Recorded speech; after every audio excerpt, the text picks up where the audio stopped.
तो गुरुजी हमारा गावड़ी,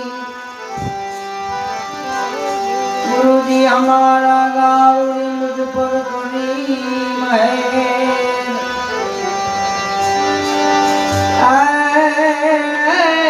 मोरा बताया मरा ओ उतर गया समझे। आ ઝેર ઉતરે ને તો કામ થાય છે, કારણ કે આપણે ભક્તિ કરીએ, ભજન કરીએ, પણ વિખવાસ તો પાછો ભેગો જ રાખીએ, તો ઓલું ક્યાંથી કામ કરવાનું? મોરા બતાયા ગુરુ મહારાજે મરમ તણા ઉતર ગયા સમજે। તો બધું મારું તારું બધું મૂકી, ઈર્ષા નિંદા મૂકી, અને જે ભજન કરી રહ્યા ને એની ભજન કરીને તો એમાં લાગે। તો કબીર સાહેબે એવું કીધું, कबीर कहे कमाल को दो बाता सीख ले,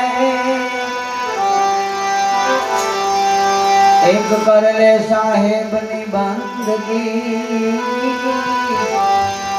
ओ और भूखे को अन्न दे। हमने अपना गुरु महाराज बात करी भजन करो, बंदगी तो क्यों तो भजन कहवाय, समरण क्यों तो भजन कहवाय, तो परमात्मा भजन सुनावे। आज अपना आंगणे गुरु महाराज आया, अपना ओहळे भाग लेवा गुरु